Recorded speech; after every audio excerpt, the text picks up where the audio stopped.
Welcome, everybody, to the second hour of MindShifters Radio. Today is Tuesday, August the 8th, 2023, and our call-in number is 563-999-3581, and press 1, and that puts you into queue to talk to us. We would love to hear your questions, because that makes this your show. And we will give Michael a moment to get dialed in. And I'll just let everybody know that I did find out that you do have to have a Blog Talk account. And if I have your email, you can let me know in the chat room, because if you have a Blog Talk account, you can talk to us in the chat room to invite you in on the switchboard. And I have the ability to do that, to invite a guest. I have to put in their email address.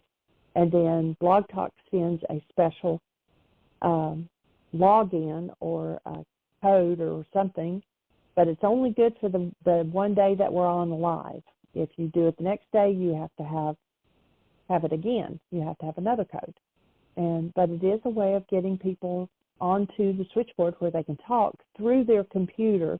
So they'll be using their computer speakers and microphones instead of their phone, and it will put them in where they can talk to us through their computer instead of phone. And so that works pretty good if you don't have long distance or free cell service or whatever. And but we do want to reserve that. You know, if you've got free service, please use that, and let's reserve the dial-in on the computer for those people maybe that are international, that way they can get in without it costing them. And so we'll reserve it for that. But if you don't have free cell service, then, you know, feel free to know, and we'll get you logged in by sending you a link that will log you in on your computer. So that works pretty cool. So anyway, Michael hasn't dialed in yet, but I'm going to go ahead and turn on, I believe it's Audrey, 520. You're on the air. Good morning, Jeanie. Good morning. How are you doing, young lady? I'm doing well. I'm doing very well, and the quality of my life has expanded in abundance. And awesome. I just want to express my appreciation for the ongoing support that I have received from you, from Michael and Dr. Tim and the support groups. And thank you, Jeanie, for the guidance of the technical support on how to navigate the Why Again site, because you are welcome. Information. And you are welcome. It's we're building a community and working towards critical mass. Absolutely. And I appreciate your guidance, because I was I'm going to be 82, and I started with a number 2 pencil and a piece of paper. And now we have this entity called the Internet. And, right. It's amazing, isn't it, how far we've come. We have come, I mean, it's exponential. And it appears to me, although time is a construct, which we all agree to, right, but it appears to me that it is going so fast. And I agree. I want to express to all the listeners, please don't be shy if you need support off the show, because you and Michael have been so supportive to me and guided me through the process. Thank you. We're just doing our job, young lady. Thank you. And Michael, do I have to call you Dr. Ryce? Call me anything but late for dinner. Michael's absolutely fine. I know so many doctors that I'm just going to call you Michael. And listening to Dr. Tim, now see I use doctor, and his 1 hour prior to you, and he spoke on experiences.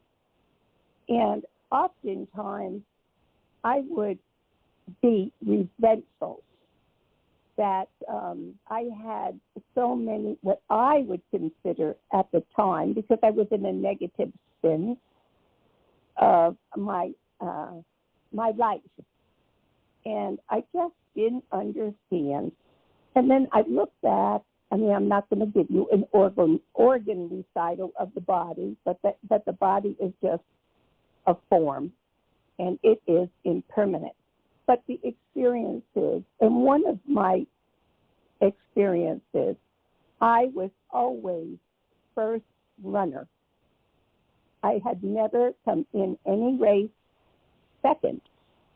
And one day, found out I couldn't move my legs. And the diagnosis was that I had polio. I was hospitalized. Talk about humility. I couldn't even move myself, and it was a single bed, a single hospital bed. I couldn't move my body from one side of the bed to the other without help. And that's a tough place to be. And my wish was, oh, please, God, so many, many experiences, as we all have experiences. And I had a friend who said to me, you know, Audrey, some people come into this lifetime and they have an outhouse. But you have a barn. I thought that was hilarious. But I am so appreciative for all these experiences. I mean, something is happening to me. Instead of now calling up the program and expressing all my woes in a negative spin, it's like the abundance of gratitude is overflowing. And thank That's you awesome. for everything. Well, you're getting to experience the fruit of the work you've done, and that's what it takes, is doing your work, for sure. So glad that you've moved into that place of appreciation. That's a pretty sweet place to be, isn't it? It's a wonderful place to be, although when I was doing the work, I have to say, I was not feeling wonderful. But the result of the inner work is, I mean, the parables of the three, it's like 100-fold. And it's happening. Thank you for being part of my journey in the field of awareness. We are all one anyway. Honored and delighted. Blessings, blessings. All right, and the same to you. Thank you. All right, appreciate you. One of the interesting things that happens when one begins to engage in the work or continues to engage in the work is that when the mind serves up a picture, serves up a presumption from the unconscious, then that same mind will hallucinate all kinds of non-accurate, quote-unquote, facts to prove the conclusion we hold is true. So once the mind shows us a reality, and we want to distinguish between reality and actuality. Actuality is what is actually happening in the creation. Reality is the output of the mind, and everybody's got one. And because we're brainwashed in this culture, actually by probably the age of 4, The average person in this culture is already a card-carrying member of the one world universal religion of blame. And when one does not wish to be responsible for what's moving within them, the pain that they don't want to embrace, they can just make up all kinds of stories about anybody and everybody and make it somebody else's fault, when the reality bears no resemblance. And this is one of the reasons why over and over and over again we talk about becoming the thinker apart from the thought, the feeler apart from the feelings, the actor apart from the actions, stepping back and observing your mind in operation. And as you do that, you start to put two and two together, and your mind comes up with an old unconscious reality, substitutes that reality for the facts of the situation, and then it just goes on creating a whole series of presumptions, making stuff up to make the initial presentation of the mind appear to be true. And generally speaking, it makes it true about somebody else. Makes up a whole reality that justifies whatever I'm thinking, and making the pretense that what I'm thinking is true about you instead of me.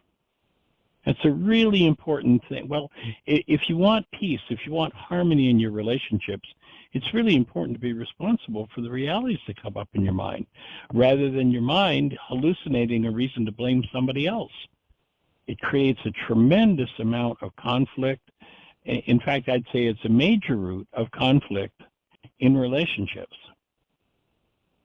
is when the unconscious mind presumes its reality is true, its reality is painful, and it doesn't want to own its painful reality, so it just makes up a story about somebody else, and then one can feel comfortable blaming that other.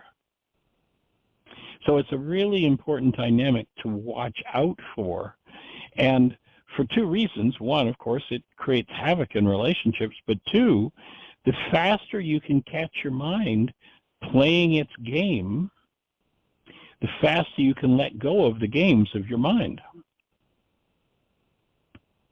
The faster you can apply the process of forgiveness. You know, your mind comes up with some presumption, and then it makes up that somebody else must be guilty of that presumption.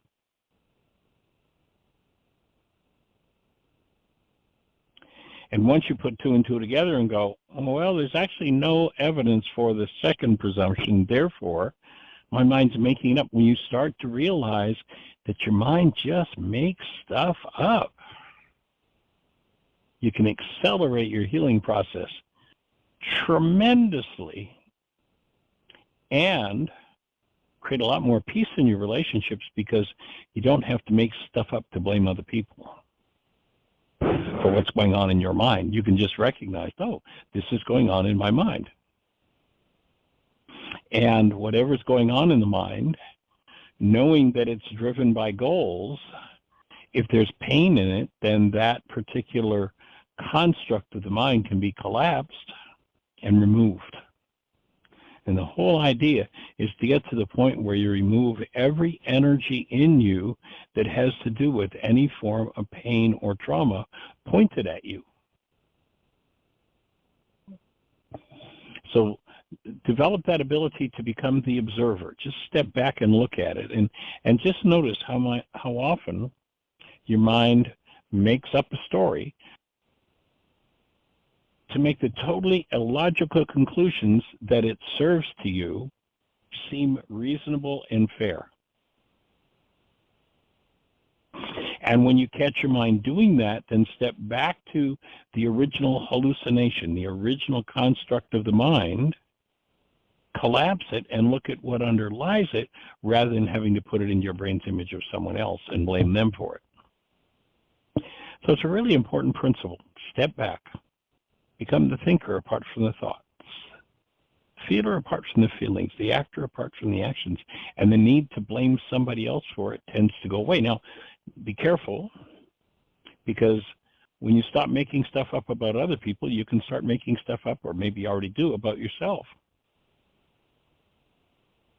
Somebody does something that's untoward, somebody does something that's not appropriate in their lives, and they'll take that behavior and turn it into a whole set of conclusions about self. Well, look at me, I'm stupid. Well, look what I've done. How ridiculous is that? And to start to short-circuit the mind, making up negative constructs about yourself or anybody else will lead to so much more peace in your life that it's beyond belief. Most people don't have a clue how often they're just making garbage up because their mind has said something's true that simply isn't.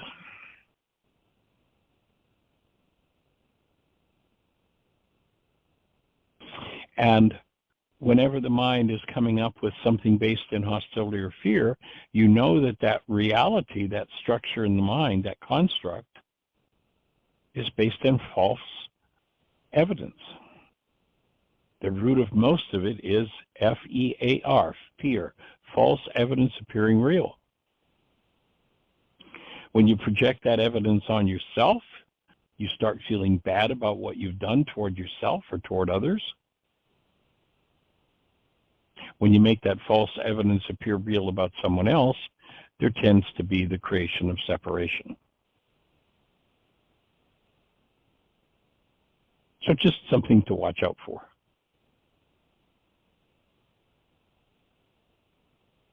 The mind's projections is one of the most profound skills.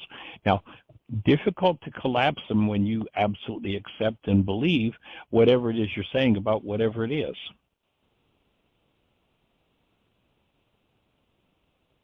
And it can be simple mechanical things, or it can be the most deeply hurtful relationship things that one does this behavior with. But just watching your mind and what it does. Is this really true based on what just happened? And if it's not, then step into and apply forgiveness to remove whatever that is. And so, Miss Jeanie, do we have anybody in the phone queue with a hand up or anything happening in the chat room?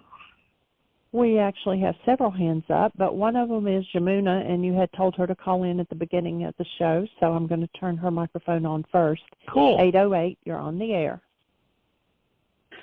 Aloha, kakahiaka, doctors. I believe Jeanie's a doctor, too. It's a PhD doctor, so aloha. So hi, doctors. Yeah, I forgot the other day, but today the intuition within me is like, you need to get there, you get there. And what a beautiful, I listened to what you're saying, Doctor. It was just amazing and beautiful because that's exactly where I'm at. I was in another Zoom group the other day, and we were talking about how, because really everything is in the mind, everything is in the mind. We're creating it. Yeah, even most of the time unconsciously, and about triggers, and how, because the ego wants to create through pain, how the only thing that, if someone triggers you, it's really just a chance for you to embrace, like you were saying, to embrace that whatever is going on, because you're actually doing it unto yourself, everyone's a savior, so that you can recognize what you're actually choosing. I hope that makes sense. I hope I'm not going too far out into the left field or somewhere. Anyway, can you hear me? You're loud and clear. Hello? Oh, okay. You're loud and clear, and I'm with you. Okay.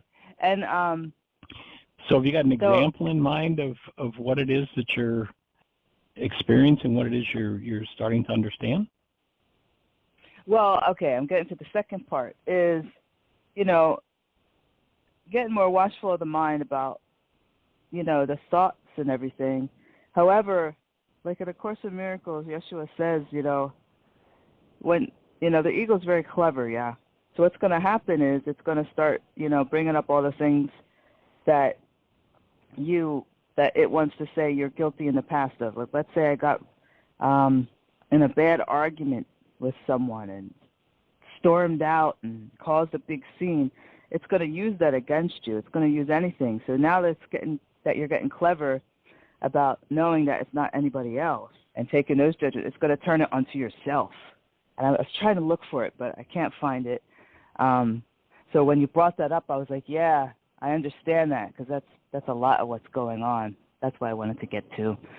So, yeah, it's trying to make that evidence real. Yes. Giving up projection, when you realize that whatever's moving in brain cells, the mind has the ability to turn it into pictures. And it paints those pictures on the inside of our eyeballs, and we think we're looking at something happening out there in the world, when in fact all we're looking at is a construct made up by our own minds. It's a profound place to start to wake up and realize what it is we're doing to ourselves, and of course to others in the process, and to bring correction to it. Just it's monumental. Yeah, I mean, this is one thing I wanted to bring up, is that, or maybe you can go a little bit more into this. I have a feeling that this might be helpful. Like, we cannot forgive something that we made real. Is that true? Is that like? Well, the application of forgiveness is to the realities projected by the mind.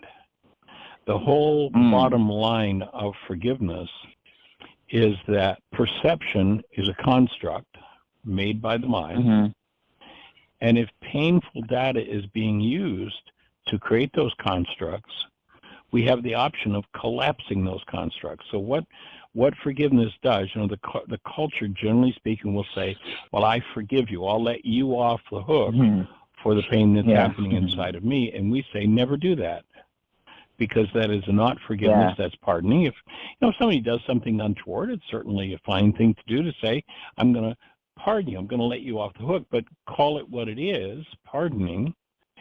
Because if you call that forgiveness, the tendency will be, you'll think, when I've let somebody else off the hook, then I'm finished with my forgiveness work, when I haven't even started yet. Letting somebody else off the hook, pardoning someone, is great. Now, I need to recognize that if my mind's generating a disturbing, painful construct, that I want to collapse that construct and access what lies beneath it, to remove what never belonged within me in the first place: hostility, fear, sadness, guilt, grief, rage, drama, trauma. So the removal of those things, if I believe that they're real, then I'll just hold on to them. But I realize that they're just constructs of my mind, and that those constructs are driven by goals. In Aramaic, the word forgive is shabag or shabak. It translates literally to cancel. That I can look at the goals that are driving my pain constructs, and I can collapse those pain constructs by canceling the goals. And it's like, just monumental in its impact.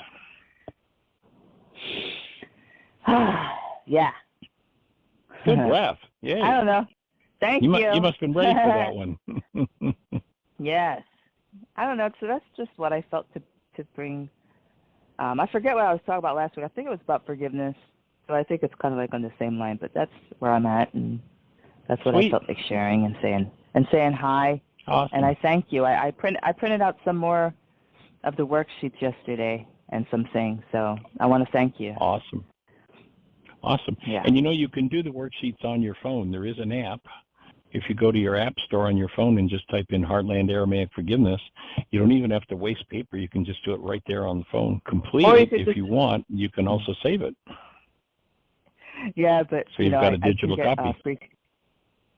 I can get free copies at the library, so I was there, so I just did it anyway. Sure. Awesome. But yeah, I do see. Very cool. I have the app. It's very useful. I have done it too. That on the app as well. Heartland Aramaic, right in front of me. There's you and Miss Jean. There we are. Our shining faces. That's right. Cool. The lights of the world. Well, glad you're using it. Pass it on. Thank you so much. And, yep, ahui ho. All right. Blessings. Aloha. Blessings. All right. Well, Miss Jeanie, you've got another hand up. I do, and it's Miss Linda. Thank you for being patient. 541, you're on the air. You know what Linda, ahui ho means, right, Michael? No, I don't, actually. It means until we meet again. Ah, okay. Cool. Hui is a gathering, and ho is doing the work, like or again or something to that effect. It's been too long. Could we gather together once again? Yeah, it's been too long since I've been in Hawaii. It's 30-some years, so I might not have the translation exactly correct, but that's basically the energy. Close enough, eh? Cool. Sweet. Yeah, cool beans. I've called in because I want to applaud everything that Audrey said. And by the way, Audrey, if you would like my phone number, because I feel like our little family is growing, be happy. I give Michael or Dr. Tim, either one, permission to give that to you, so we can connect. I'll text her number. I'll text her number to Audrey. Oh, perfect. And then she can text me, because if I don't have her number in my phone book, in my contact list, I will ignore her. I don't know where she lives or anything. Yeah, I don't answer. So she'll either need to call me and leave a voicemail or text me. And and texting is good because the phone number shows up on top. Yeah. Well, I'll tell you what I'll do. I'll send you, each one of you, the other's number so you can save with your phone. Oh, so cool. If either one of you communicates, you'll know who it is because it'll be in your caller ID. What brilliant thinking a communal mind has. Yeah, and I just wanted to share with you, I mentioned to Dr. Tim how much I appreciate the breadth on the phone, on the radio show, how much I appreciate the breadth of his offerings, but I wanted to make sure that you and Jeanie understood, as I mentioned to him, because you might have not been listening, that is like the icing on the cake of the Aramaic gospel. So my foundation, I have a long history of tradition of Christianity from the time I was 3-4 years old. So anyway, that's my foundation. And then to have the Aramaic kaleidoscope twist on that foundation, which is like ground underneath my feet. And I'll send you my blessings poem again, because I've tweaked it a little bit, and I think I now have it exactly in line with the Aramaic gospel to the best of my understanding. So I'll send that to you and Jeanie if you're interested. And I'll send you also the words I use for the conventional Christian who would not identify with the Aramaic words that I have used in there. But I just wanted to let you and Jeanie know that I echo everything that Audrey said this morning. And I think between you and Dr. Tim, you have, and you, Jeanie, you have an unbeatable team. Feeling blessed. That's right. We are. And I don't know if either one of you were able to listen to my comments with Dr. Tim on this morning's show. My awakening to gratitude and appreciation for what I had instead of whining and complaining about what I didn't get. So both shows have been perfect for, including your Hawaiian ladies call, have been perfectly knit together by Ruha and life itself to be a perfect expression of what I'm feeling today in this moment. And thank you for all the tools and for all of the offline support you've given me. And I just, I want to share with you how rich it is to be in this fellowship, in this community of love. Wonderful. Thank you for saying thank you. We are honored and blessed by the fact that we're teaching what we need to learn. Yep, and you are also deserving, as Dr. Tim says so often. You are so welcome and deserving. Accepted. Thank you. All right. You take care. I'm going to buzz off now. I've got the morning to catch up on. All right. Blessings. Blessings. All right, Miss Jeanie.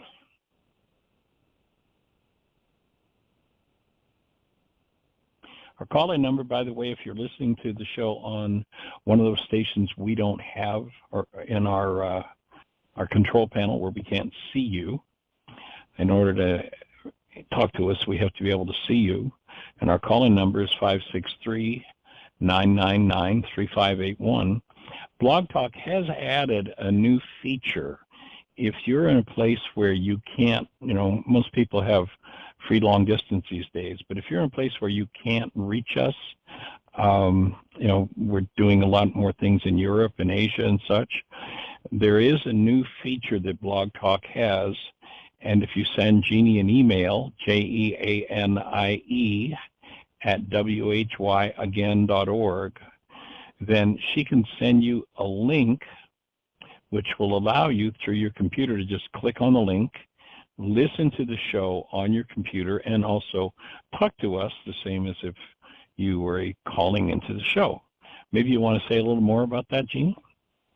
Actually, you have to have a Blog Talk account to use that feature. And so what you can also do, if you sign on, to Blog Talk to listen to the show, on the computer, then you've got access to the chat room. So even live, without me having to see my email, you can type in the chat room and say, this is my email, I'm going to, please send me a link or something like that, and I can do it right then. We are limited to only 5 that we can invite like that. So, we would ask that, after you have talked, if there's several people that are wanting to come in that way, that you would hang up and just dial back in as, on your computer just to listen and hang up on the actual phone call part of it. But you do have to have a Blog Talk account to, when I send you the invite, then you click and then you sign in and it gives you the way to call into the show. And it worked really well yesterday for Julia, which she's in Washington State and she does not have free cell to call into the show, so it worked perfect for her, so it didn't cost her to do that. And we did have a hand just now go up. Great. And it is Miss Magda. Hi, 828, you're on the air. Welcome, young lady. Thank you. Terrific show and terrific guest. And I would like to ask you to continue on with a conversation you had earlier where you were talking about blaming others, creating stories to blame others, and then at the end, because this is what came up for me, how about how we blame ourselves? And for me, and I'm just wondering if this is true for most of us, what I have found over time doing the worksheets is that it seems to be so easy to release others from the blame that I've put on them. And that I find underneath that, of course, is that I'm hiding from the blame I have put on myself. And when I get to realizing what it is that I'm blaming myself for, that I'm the real problem, I have also found that as I go into working with those ridiculous ideas, is that they were formed at a very, very young age.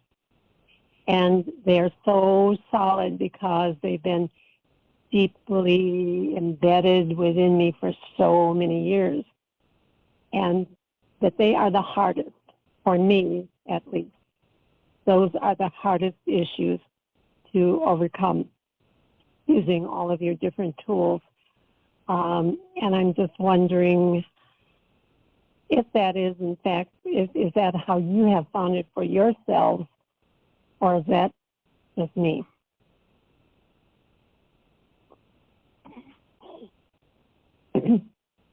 If you're talking, Michael, I can't hear you.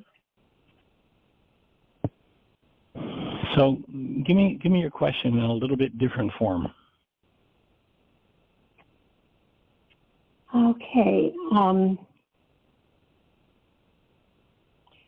I've been making statements, haven't I? I find that that the hardest things for me to forgive are the stories I've made up about myself as a child. Yeah, I think, right. And I think a lot of those stories, sometimes they're assumptions we've made, but I think a lot of those stories, and one of the reasons why, my take, why there's another level of power behind them and why they're so persistent, is because they were thought disorders given to us by the authority called a power person, who, in a small child's mind, that power person is literally the child's God. So when the power person feeds a thought disorder to the child, it goes in with no resistance, with no censoring, with no logic, no ability to refuse. It's just, slid right in. And that's one of the reasons why, and if you've got a circumstance going on at this moment that you're working on, one of the things I'd suggest you do is pull out that 12-page Power Person worksheet we did in the Power Person Intensive, and around whatever that whole issue is, do that worksheet and really unravel and unwind all of the dynamics around how that became your presumption about yourself, and how easy it is. I mean, it's like there's a line in the Aramaic Lord's Prayer that can be properly translated as, "Forgive us our habit mind." And if that habit's been with us from 2, 3, 4, 5, 6, 10 years of age, and if it was passed on that deeply and that easily from a power person, it was probably with the power person from the age of 2, 3, 4, 5, 6, or 10. Then those thought disorders are so transparently integrated into the structures about ourselves, the constructs about ourselves, that they seem like they must be true. And so for me, a different measuring stick becomes important. Is my mind serving me up something based in hostility or fear? And oftentimes, even though the projection's on myself, I'll point my hostility or fear at someone else. That's kind of one of the things that I was talking about when I started out. You're right on track with that. Is that in order to make this story I'm telling myself about myself logical, I can hallucinate that there's somebody else out there reinforcing it for me, somebody else to blame for it. And so now there's a dual approach in forgiveness, to step back and observe my mind just making stuff up to make this story I have about me seem logical. Well, of course you believe that story is true about me too. It's like, well, no. But so it would oftentimes, even though you recognize it's self making up stories about self, there'll oftentimes be a component that you presume that someone else has the same presumption about you as you do. Right. And when you can observe that, then you're now forgiving from the perspective of your projection on that other person and your projection on yourself. But the most powerful way, I think, to unwind it is with that Power Person worksheet. That's a great reminder, Michael. Absolutely fabulous reminder. And I was just thinking, too, that as a kid, we want our human gods, our parents, to be a shining light and to be right, because in my mind, I wanted their protection and their love, and so I had to try to see them as perfect as I could, even though I had evidence that they certainly were not perfect. And so in that process of blaming myself, so I must be the problem, that's the reason he or she is acting this way toward me, is because there's something wrong with me. And I know I've heard you say very often that that's one of the major sad misbeliefs that so many of us have taken on. There's something wrong with me. I have caused this. And so I guess that would be a good way to preserve in the child's mind, for me to have preserved the godliness of my parents, to take it on myself, because otherwise... Yeah, what story? Yeah. Yeah, what story have I told about my power person that has me believe whatever it is that I'm believing? Okay, so the power person worksheets, plural, very, very important, and a great guidepost. Thank you, Michael. Okay. All right. So if you're thinking about a specific piece of the puzzle, and I've actually been doing a rewrite of the Power Person worksheet just the last few days, and I'm in the midst of it. I'll complete it and I'll send you a copy of it, of the latest piece. But one of the things you might want to do is just ask yourself the question, what story did I tell myself about my power person that convinced me to believe what they're saying about me? Okay. Okay. That seems absolutely unobtainable right at this moment. So I'm sure that it's very on the mark and something that I can and will do for myself. And there isn't anything in particular that I'm working on right now. I'm just going with my past experiences with the work and noticing over and over again. It always seems to come back to my beliefs, my erroneous beliefs about myself, and having to work through those. So possibly what I've been missing is the connection with the power person. So those worksheets will be good. I look forward to getting your updated version. Thank you. Okay. But just really looking at, and the story is probably going to be something along the lines of, well, of course they know better than I, so they must be right about me. Yeah. Of course, they were all powerful and all-knowing, so what they said must have been true. Just looking at what the story was, and then having the courage and recognize that it's safe to question whatever they said.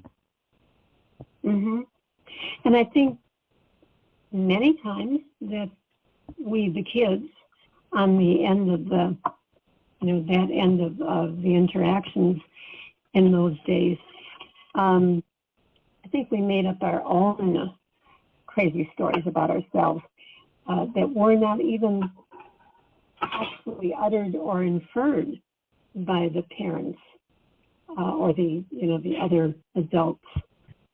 Perhaps. Yeah, oftentimes it is an assumption. It's something I made up based on the messages that I got. Right. So how about a mind shifter? Okay, you got to hang on a little minute because I'm playing with tomatoes, making tomato sauce, so I have to get a hand I was dry. doing exactly the same thing last night. We have an abundance of them. Yes. Wonderful. So I'm going to get a pen and paper, and I'll be with you in a moment. I love the mind shifters, and you always come up with such right on target stuff. Okay, I am ready.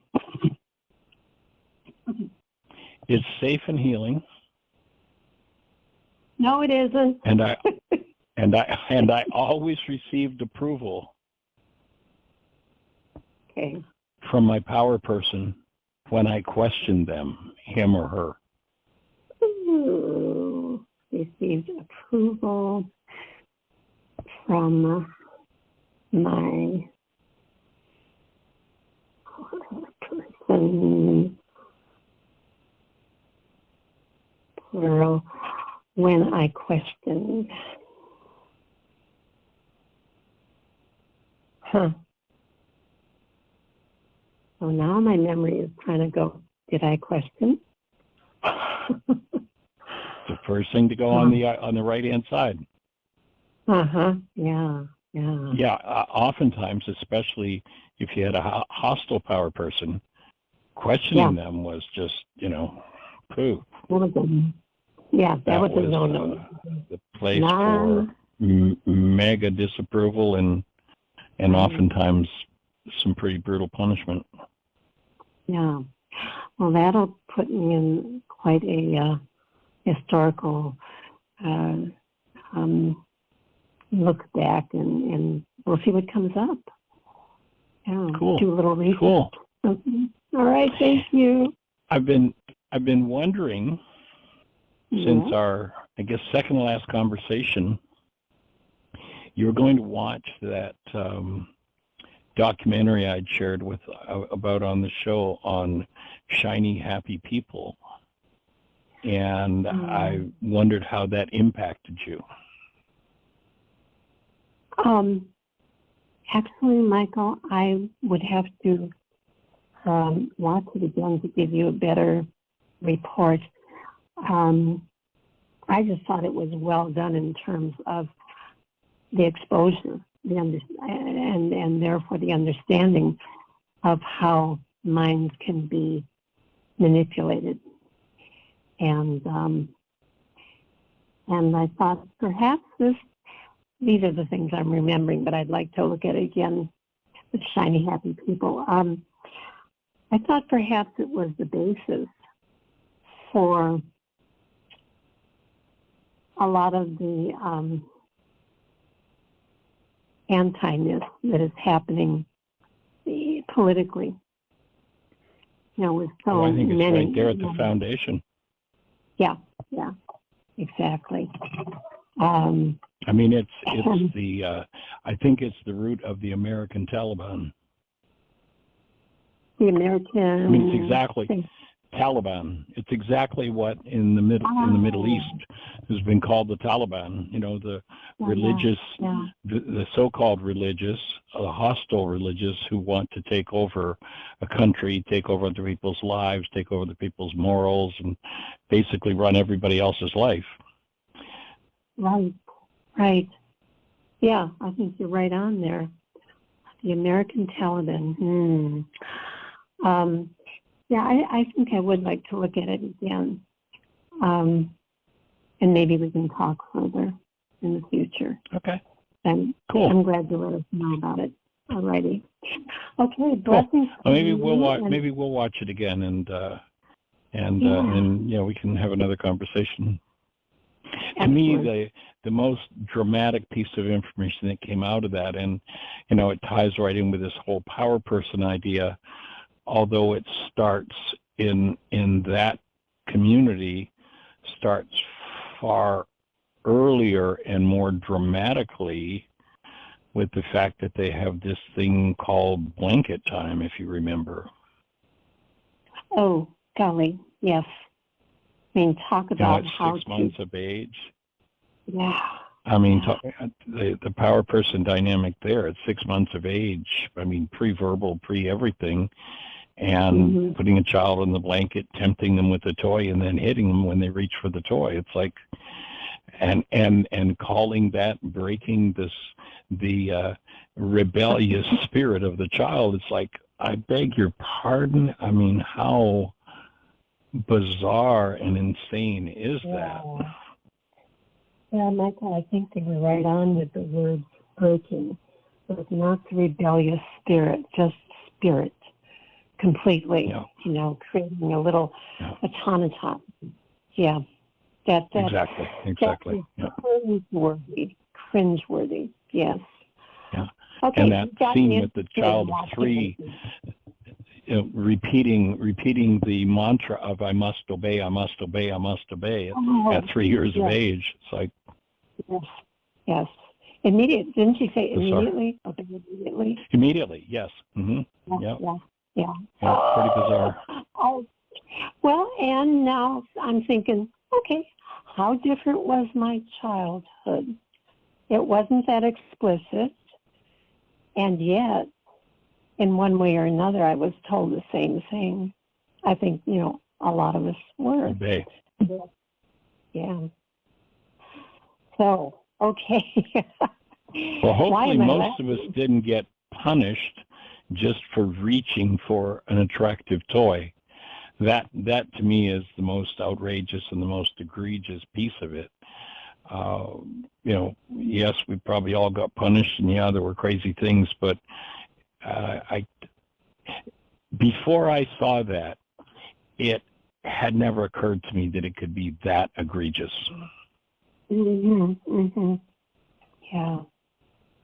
Well, I actually know of a child. This was years ago when I was still working for the Milwaukee Public School System as a social worker. And the school I was in, there was a young boy who was, I think he was 8 years old at the time, and his behavior was just erratic and rebellious and everything else that teachers and parents really hated. And the child needed a lot more help than he was getting. And in the summer, he actually died because his religious, the church his mother belonged to, they sent a couple of the minister and a couple of very strong men to hold him down while he was rebelling. And they held him with their bodies lying on top of him because he got so strong when he was in rebellion. And he suffocated. He died. So, wow. I'm not sure that, that isn't happening in many, many dimensions that we're just not aware of in different families and different religions. Yeah. That's sending a chill up and down my spine. I'm with you on that. That's just outrageous. Mm-hmm. Well, joining you and holding a space for healing. Yes, for all of us. And, okay, well, I will take another look at that, and I will work with this MindShifter, and we'll see what comes of it. Thank you so much. All right, blessings. Take care. Thank you, Bye-bye. Jeanie. Bye. Thank you. Bye. All right, Miss Jeanie, we've got about 5 minutes left. Do we have anybody else in the phone queue with a hand up or anything? We just have a little over 4. I'm not sure. I just saw the switchboard flicker, and I think maybe Celinda put her hand up again, but I'm not sure. Celinda? Yes, I did. Okay. Yes, young lady. Hey, we got 4 minutes. Okay. Rock on. Okay, I just wanted to say that when you and Magda were talking about the stories we make up, and I would like to offer this perspective. I have no idea if it's true or not, but it resonates for me. When I was studying Touch for Health and other energy medicine modalities, I learned a lot about the conscious brain and the unconscious brain. The subconscious brain. And one of the things that I connected that conscious brain with is the rites of passage, the rites of a boy entering adulthood or a girl entering adulthood in indigenous cultures or even in the Jewish culture, all of these rituals we have. And And really it was a reflection, it's a reflection of the development of the conscious brain, which we don't have. And I began to understand what preconscious means, because when I reflected on that, I thought, that's right, we have a subconscious, and we have a preconscious, and then out of that preconscious develops a subconscious. Just my ideas now, my imaginings. And out of the preconscious, it develops the subconscious and the conscious. And then the conscious, I think of the stories as belonging to the conscious brain. But we also have our preconscious stories, and very often I think they probably get lodged in the subconscious brain. And so our stories are always programming stories. They're always, to me, it would seem to be, and maybe always is not, we can kick out the word always. To me, they seem to be stories that the conscious mind builds, because it's an evidential device, and it's a program device. And when I took logic in college, the only thing I remember is that an argument can be logical and be totally untrue. You know, it's like apes are, how would it say, apes are mammals and men are mammals, therefore men are apes. You know, those kind of silly arguments that we use with our conscious brain to prove we're right. And so I offer that. Making stuff up. Yeah, making stuff up. And the preconscious brain is the brain of the child living in the imagination. And then this God, that's supposed to protect me, tells me I am wrong and it's all my fault. There's no logical brain for the little kid to sort through that and come to come to any conclusion that it could possibly not be true, because it's preconscious, it's total download stuff. And then it'll get buried in the subconscious, and then we build our little unconscious to lock us down. And, you know, it's very complex, but at the same time, let's use a paradox here, and at the same time, it's very simple once we understand it and the paradox goes away, that we have all these compartments in our mind, and actually in our brain as well, all these different areas, and it's all that integration process. Well, as long as I have to be in right and wrong, and for the little tiny child, if God says I'm wrong and I need God for protection, my God, you know, where else am I going to go? Between a rock and a hard place. Right, I can't make them wrong, because if they're wrong, I'm dead. Right? Yep. I'm dead if I'm wrong anyway, if I don't obey immediately, right? So it's that sort of thing. And then, of course, we have our little preconscious interpretations, which become our support, our evidential support. Yeah. And that's it. Aha. All right, well, maybe we'll have a good conversation about the levels of functioning of the mind that would be a little different than that, but at some point we'll maybe take that one up. And the show's ready to cut us off. We're down to, I just got the 10-second announcement about 15 seconds ago, so it's going to cut us off at any second. So appreciate everybody who's joining us, and pass it on. Have the best year yet of your eternal life. Thanks and